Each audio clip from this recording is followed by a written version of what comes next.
Ready? Hi! Welcome to the Special K Podcast Unwrapped. This is Kristy Graham Kumabe,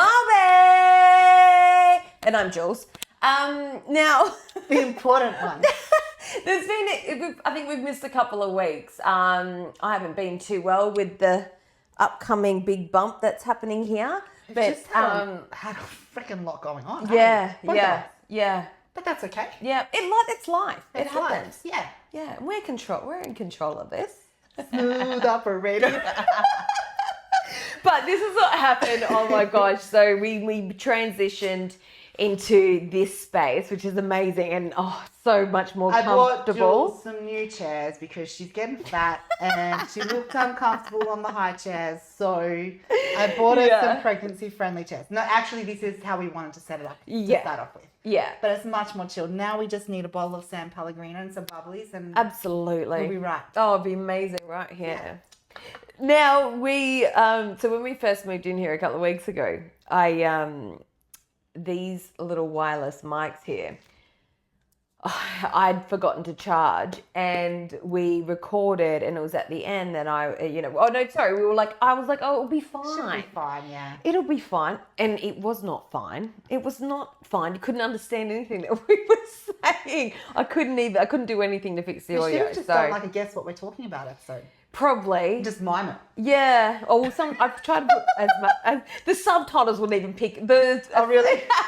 So that's how bad. Real good. But we were talking about kids and lifting because you've got 3 boys and your 2 eldest, they actually compete in lifting. Yeah. So that day that we recorded this episode, the boys had been down and I took them down to Brisbane and we competed in a powerlifting. Yeah. They did. Yeah. And then we were talking about kids lifting. So because your kids are the first kids that I've actually heard about like proper lifting. Yeah. It's very. I could be just in in another bubble somewhere else because I'm like, I've never seen it and never really heard about it until I really started hanging out with you more and what your kids have been doing. Yeah. But they actually train to lift. You know what? A lot of kids train. I think it's like when you say, if we started talking about a yellow car and then you go out and you see all these yellow cars, right? Yeah. If you're just not in that environment or you're not hooked up with someone who's in with whatever it may be you're talking about, then you just don't hear about it. But now we've talked about it, you're probably going to mention it and someone will say, my kids lift. My best friends do that and this and that. And you're like, oh my gosh. That is so true. Yeah, a lot of kids do lift. Yeah. And as you know, like a lot of athletes, part of their training is strength training. Yeah. And that's the same with kids too. So I know a lot of kids, young through to teenagers, they're either runners or they're footy players, they're cricket players, they're motocross riders, whatever. Yeah. They're in the gym training as well. So it's not an uncommon practice for kids. But it's quite I think we talked about when we did read, we talked about that it's quite a bit of a contentious topic. Like it's a bit of a topic where there's mixed views around should kids lift, shouldn't kids lift. And I put it in the same basket as should pregnant women lift or shouldn't they lift? Yeah. There's no problem with a pregnant woman lifting. Yeah. As long as you're fit and healthy, doctor says, okay, go ahead and lift. Yeah. Make sure you're with a trainer who's qualified in that area and has a piece of paper so they've studied pre and postnatal training. Same with lifting. Yeah. And the boys coach, he trains kids. Yeah. And he's great at it. Yeah. So I think anything that, and I don't see it any worse than them sitting on a couch and just watching TV or movies and playing games for endless hours of time, right? Like, look how many kids actually do that and don't do anything that's like physical. I think that's more detrimental to their health than doing anything that's actually physical. Yeah. I grew up, we've said we both grew up in the country and my parents were really, I'm going to say almost pushy for all of us kids to be active. Yeah. We didn't have a television until all of us were in high school. Yeah. And it's not because televisions didn't exist. Yeah. It's because they're like, no, get outside. Yeah. Get outside. Get outside. And really, your parents just wanted you out of their space. face. Get out. And, you only usually had one TV when we were growing up. Yeah. A household Not only in had every one. room, in yeah. every And corner. if your mum was watching Bold and the Beautiful, well, you had to get out. Yeah. Look, I just think it's great, and you learn so much from lifting. Like, and the way that we talk about my bodybuilding and how many life lessons I get from experiences I have in my training, in my competing, in my preparations, after comp, the life lessons that I get from my competing and my training, and I bring them back into my family life, my business life. Yeah. Same as the kids. Yeah. They learn so many lessons from lifting, and I think the biggest one is that delayed gratification. Yeah. I mean, so many things these days, it's just instant, right? 100%. For the kids, Yeah. And, even for adults though. Even for adults now. Yeah. And I think people don't allow themselves to fail, and even in the school system, in so many systems, in so many environments for kids, they're not allowed to fail. Yeah. They don't get the opportunity to fail. Yeah. Or lose. Yeah. Or not come first. Yeah. And get that feeling of, I've got work to do. Yeah. I need to try harder. If I want this, I need to try harder. Yeah. If I want this, I need to get better. I need to practice. I need to put in the effort. Yeah. But if you get a participation award every single time you go and do something, then you don't get that feeling, that drive of, okay, to get better, I need to actually work for this. Yeah. Yeah. All those little milestones where you do something and so you get a participation award for a race, and then you train for it a couple of weeks, and then you come first, and it's just all those little wins and you keep feeding off that gratification that you get from those little wins. Yeah. But I think with lifting, there's numbers involved too, so it's very clear, it's very clean cut. The kids can see their progress. Yeah. They can see their progress from week to week. Yeah. And not only that, they can feel it. Yeah. So I love that they can actually get in touch with their body as well, and the feeling of progress, success, and the energy and effort that they put in, and the correlation between the two, and then the feeling you get when you actually succeed and achieve something that you've worked hard for. Yeah. And it doesn't happen, they don't compete every week. So they don't get that feeling every week. Yeah. There is a proper delayed gratification. They only compete maybe twice a year. Yeah, yeah. So they have to work hard. It's like what they see me doing, they're doing it too. Yeah, you know? And I can say, that's exactly what Mummy does. Yeah. I compete now once or twice a year. Yeah. But I work hard every single day for it. So I think the lesson in that they get is really priceless. Yeah. Yeah. Yeah. So they so a couple of weeks ago they went and competed, but they were the only kids that actually competed. They were actually the only kids at the comp. Yeah. And I loved the environment there I love the powerlifting environment. There's no like bodybuilding, there's no judgy, there's no picking someone's body apart, whatever. Yeah. You can either lift it or you can't. You push it, you can't. It's either you can or you can't. Yeah. There's no ifs, buts, or maybes about it. Yes, there's judges and referees involved, but really it's pretty clean cut. Yeah. So everyone is so supportive of each other. It's yes, you've got this. And anyway, especially the kids, we went down and all the adults there, because it was a new place that we'd been to. I wanted them to get used to competing in a different environment where they were in front of people they didn't know. A different gym, we had to travel to it as well. So it was such a great experience in that regard. How were they getting up on stage? Because a lot of they were fun. Yeah. I was like, oh, okay, that's good. Yeah. But that's so good. I guess, we talk about it a lot, and I talk about my experience too. And I guess they see me traveling and whatever for comp, so they're like, okay, well that's okay, that's doable, and that's safe to do so, or I should feel comfortable doing so. I think they were a little bit nervous, but they did I was super proud of them. They did so well.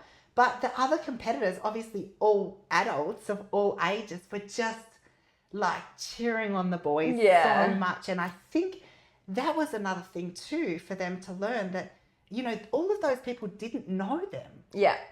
But they've seen potential, they've seen effort, they've seen that they've worked hard at something, so they wanted to support, encourage, push, for them. Yeah. And I think to feel that from someone that you don't even know is pretty special. Absolutely. Yeah. We were, and, we were saying as well too, how great it is to see so many teenagers in the gym, like looking after their bodies and wanting what's best for their body. Because she's like, back when we were teenagers, we just want to be skinny. Yeah, 100%. Right, and now, strong is sexy. It was like the cocaine look, the skinny, like runway model. Yeah. Kate Moss. Was it Kate Moss? There was that drug addict chick. That was the model, but she was like, then they just praised her look, but she was just a cocaine tiny. Addict. Whereas now, so many girls are embracing that strong. Yeah. And I think it's so cool. Yeah. It leads to so many healthy habits along the way. Your food, the habits around food, habits around fueling your body, recovering, not taking drugs, not drinking alcohol, because that makes you feel shit. You train shit, you perform shit. That's what I was and it's a cycle. And they're getting used to and thriving off feeling good and fueling themselves and feeling good from that. And the girls, they're loving shape on the body. Yeah. How good is this big booty thing at the moment? I'm loving it. I know. I like the fake ones. I don't know about the implanted ones. But the BBLs. Yeah. The implanted ones, but the girls shape. Are working hard for it. Now, you know what? Yeah, like if you want a big booty, that's cool. But I just love that they have to work for it, and they are. They're actually in the gym, lifting heavy weights, growing muscle. To get what they want. And feel good about themselves. Social media plays a huge part of that, like the trends of trends. Absolutely, it's got to. But also too, because if you're, say for example, like a young girl, a teenage girl, and none of your friends are into lifting or whatever, you've essentially got this community now where you can just be on social media and see, other women and other girls around the world like lifting and competing and doing all that kind of stuff. So you know what, I think it's definitely changing. Like, when I was little, and you were probably the same, have you seen, and we never seen it, did we? Someone that looked like this, just walking through the supermarket. No. You were lucky to actually see a guy even at that like level of like, and if you we are country girls. Yeah. There's not much. You don't really see. You didn't really see much. You're right. There's a population of 500 people. What are the chances? But still, to see someone like look like you never see it, but thinking now how I was as a little girl, I mean, I think I would have just been gobsmacked and just sort of gone, whoa, what is that? But I get stopped by little girls in the supermarket all the time. Yeah. And I love it. Yeah. If you see me, stop me. I think it's so empowering and so cool for girls to come up to me and go, oh my gosh, you look so strong. You look like Superwoman. Yeah. And Wonder Woman. So many girls do. They come up, and of all ages. And I love that their mums allow them to as well and feel safe to. Because yes, I look different. Yeah. But if then they turn, I turn around with a big smile and give them a high five or a fist pump or whatever it may be, they're like, oh my God, she looks like that and she's totally normal. Yeah. Yeah. And she's nice. Yeah. So I think it's definitely changing, and I love that. Yeah, absolutely. And another thing, I want to touch on it too, because I think when we spoke, I've spoken this before, and it was something that I don't know if I outwardly said it or not, but I remember, and if you're a mom listening and you're someone who does this, like from a little girl's point of view, looking up at, my mom. My mom was like a size 6 or 8. So when my mom was like pregnant with my brother and I, she was still fitting in her size 8 jeans, right? And so obviously, after she gave birth and everything like that, and as she got older, and my mum's not a gym person. She flat out going for a walk, but she was always criticizing herself in the mirror, saying that she was fat, and I'm talking like she was a size 10, size 12. But she wasn't toned or as skinny as what she used to be. And I remember as a kid looking at her going, but you're beautiful. and she was always obsessed that like with diets and like wanting to lose weight, but not actually doing anything about it, just complaining about it. And so, it kind of gave me a very like distorted view of myself, going, well, if I'm looking at my mum thinking she's perfect and she doesn't like it, is this, it made me look at my own body and go, what's wrong with me then, So if you are, it's just like little things like to change that. I think it's good to remember as a parent that your children idolize you. Yeah. They honestly idolize you. Yeah, yeah. So you have to remember that they look at you with the most gooey eyes, and think you are the most you are incredible. You're the creator. No, they literally do. So if you're criticizing something about yourself, then they're gonna believe you. Yeah, yeah. 100%. Like you're everything to them. Yeah, yeah. So and that's actually, I did a presentation yesterday, and one of the questions was, what do your boys think about the way that you look? Yeah. And I told the story, and I don't know if I've ever told this on any of our podcasts before, but when the boy, obviously the boys are in school, but when the eldest was in primary school, we went through a stage, and he came home, and I would always go to pick them up in just like a crop and tights and whatever. Anyway, one day he asked me to cover up. He asked me to put a shirt on. Okay. And I was like, ooh, okay. Yeah. All right. So obviously something's happened. Like someone said something or whatever. Now, I always spoken very confidently about, this is the way I look because this is what I'm doing and this is where I want to go. So I'm purposely doing this and I'm proud of it. And whatever, like very open and honest about the way I look. Yeah. And that that's what I'm doing. Yeah, yeah. And anyway, so I left it and I was like, okay, I'm gonna kind of see where this goes. He didn't seem upset about it. Yep. And I sort of said like, oh, is everything all right? He's like, yeah. So it wasn't like I need to talk about it or anything like that. So I left it for a little while. And you know what? It really wasn't that long. In the meantime, yes, I did compete and I did win a world championship. And then not long after that, the same child, I went to pick him up and he goes, oh, have you just come from the gym? I was like, yeah. And I was sweating. He's like, you have to wear your shirt. And I was like, I'm so proud of you. Yeah. It was a mindset change about body image and, sticking up for yourself, being proud of what you look like and that sort of thing. So, and then ever since then, this is how I go everywhere. Yeah. And they do not care. They're like, yeah, that's my mum. Oh, girl, if I looked like you, I'd be going like that everywhere too. I'd be like, I fucking worked hard for this body. But I think it helped the situation that I didn't go, it's because of the way that I look. An issue of I'm sorry, like I'll cover up. I was like, yeah, if you want me to wear a shirt, I'll wear a shirt. But whatever. Yeah. Like I'm happy with the way I look. I'm proud of it. Look, I just, I work hard for it. Yeah. So it just shows that. And then they were like that too. Yeah. Now they're proud of the way that they look, their strength, and the way that I look, my strength. Yeah. But they definitely look at you, and what you do, say, act, everything is going to make them do the same. Yeah. You know what I'm so scared about?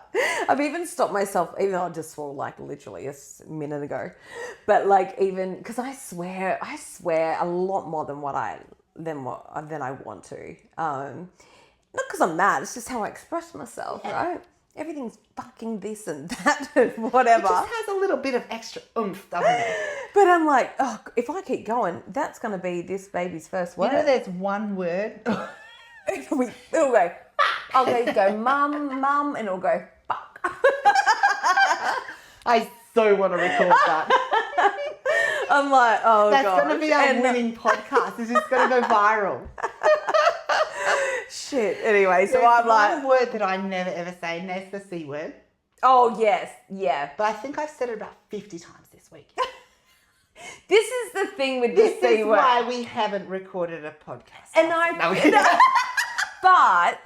because I'm like you, I'm like, the C word is a sacred word that is left when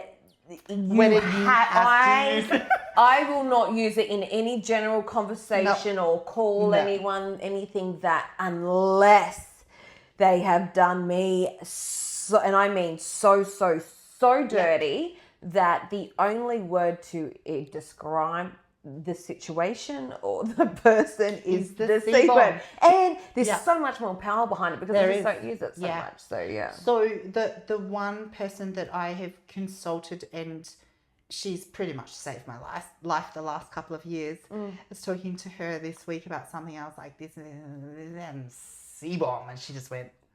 She probably never heard you say it. Like, wow, you're serious. Yeah. The impact of that word is so 100%. So no C-bombs. No, definitely won't be learning the, no, I'm not too worried about that unless a lot of people piss me off. But you know what? I'm just in my own little pregnancy bubble at the moment. But we do have gym language. What do you mean? That's swearing. So we don't swear here at home. Yeah. Well, we speak a mix of Japanese and English. Yeah. So, do you swear in Japanese? Well, there's no real swear words. Of course there isn't. That's how pure Japanese people. I'm not even surprised that there is no swear words. There's not really any like swear words. Not the way Aussie, like the English speaking languages. Yeah. Anyway, so we really don't swear at home. Yeah. And you know what? When I'm talking at home, I don't swear either. Yeah. But in the gym, it's a different story. It's a different story. Yeah. So the boys call it gym language. Yeah. So then the problem is they start going to the gym, don't they? And then so they ask me whether they can also use gym language because I'm allowed to use gym language. Yeah. And how do you get around that? I've always said there's not two sets of rules. Yeah. I'm not a do as I say, not as I do. Yeah. I will show you the way, and if I do something wrong, you're more than welcome to pull me up. Yeah. That's our rule. Yeah. And it doesn't work in my favor all the time, but you know what? What a great way to reflect, right? 100%. That's just our rule. Yeah. It hurts sometimes because they'll pull you up and you're like, yeah, you know what? Fuck, you're right. But also too, it's good for them to know that mum and dad can make mistakes. Yeah. Yeah, absolutely. Yeah. So the problem is that they asked if they can use gym language, and I said, well, rules are rules, so I guess you can, and they can't. You know what I was just about to say? I feel like your boys, even though they would be allowed to use, give them permission to use gym language, they'd probably be like, damn it! Like, you know what I mean? It wouldn't be like an F-bomb or anything like that. I haven't heard it. That's so cute. Listen in, you hearing that? But yeah, anyway. Yeah. That's funny. I love hearing like parenting styles. I mean, it's something that I've never really focused on too much, obviously, in my life because I've, had no intentions of getting pregnant or being a mum. Whereas now I'm like, oh, jeez, I really need to hone in on this. I think it's interesting parenting styles. Like,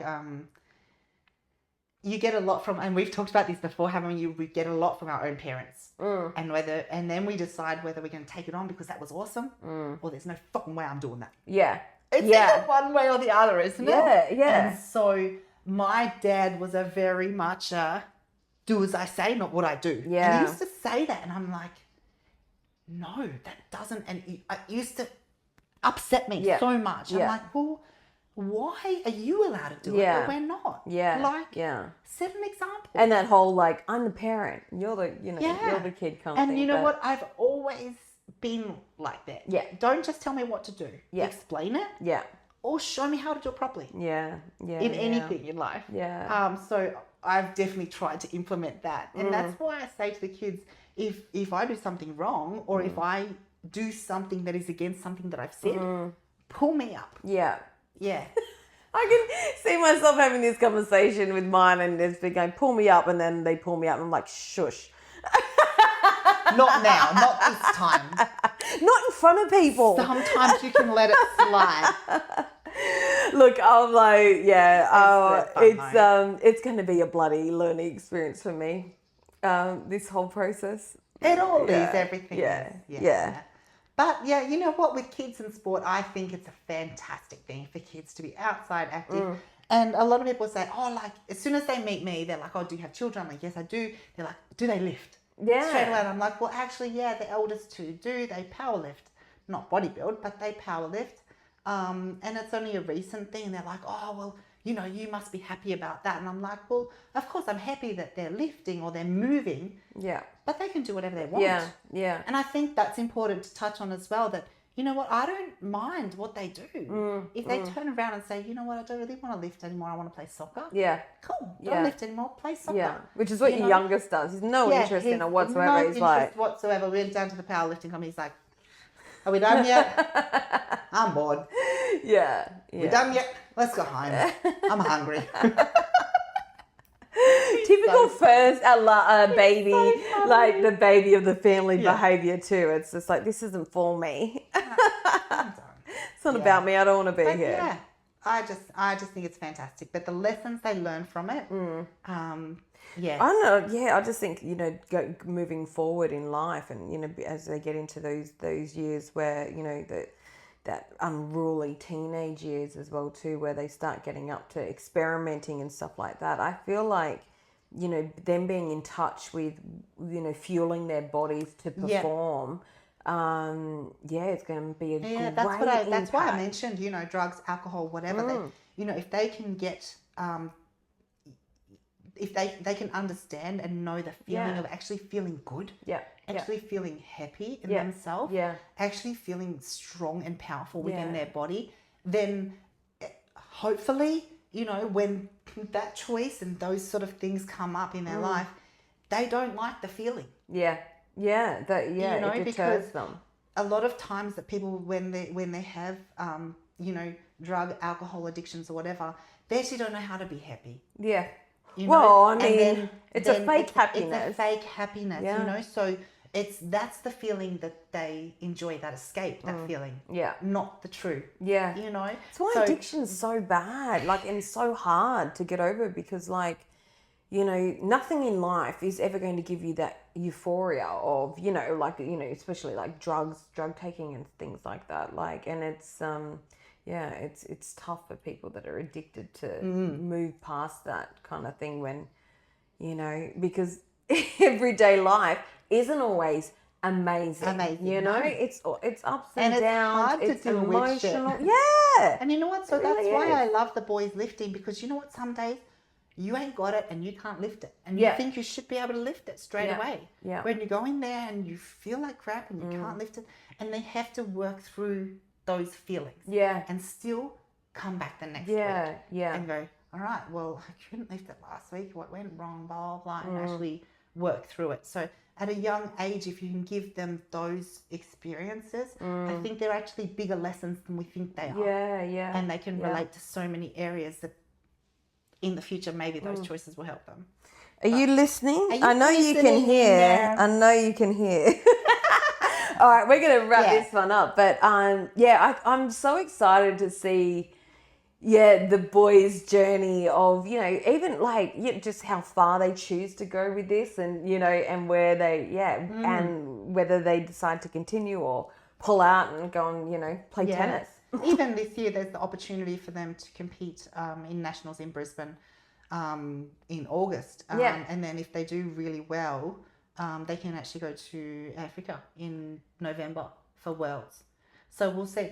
Do they need do they need podcasters to come over and document? October, November is going to be busy. I'll strap the baby on. We're going to Africa. All right, we're going to wrap it up there. Thanks so much for tuning in. It's so great to be back. It's so great to see you. We'll be back with another episode, and possibly with less, or maybe not, F-bombs. Bye. Ready?